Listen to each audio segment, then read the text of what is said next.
This is the first in a series of statistics videos. This is the first in a In this series video, of we'll statistics cover normal videos. distributions. This one is on normal After watching this distributions. video, you should be able After to watching this articulate video, you should and be able use to articulate and important use statistics, and also be able to draw and and calculate be the able to draw area and under a calculate the Gaussian area curve. under a curve of a Gaussian distribution. There's a large variety of population distributions, some shown here. The one that we'll be concerning ourselves with is a Gaussian or normal distribution.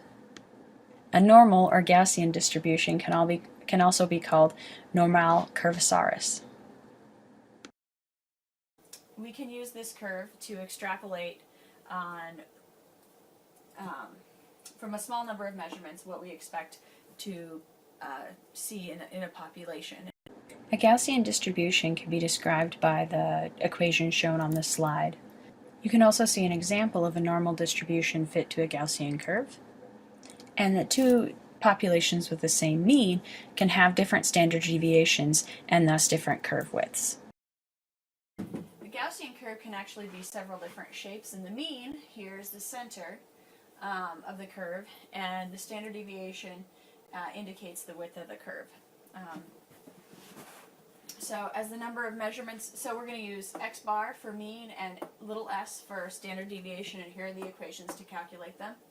As the number of measurements goes to infinity, as you're more representative of a population as opposed to a small set of measurements, you have x bar that goes to mu and s that goes to sigma. A little bit more terminology. N minus 1 is the number of degrees of freedom, and you'll see that a lot going forward in your chemistry career. It's important for a lot of P-Chem type stuff, and definitely for statistics. S squared is variance, and S over,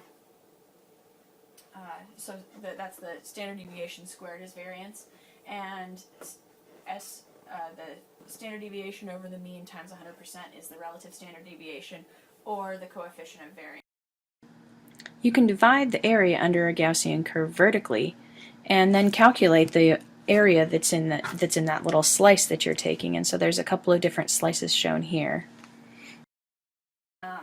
Divide this Gaussian curve up into standard deviations, and by definition, for a Gaussian curve as opposed to any of the other distributions, we can say that 1 sigma, this area under the curve,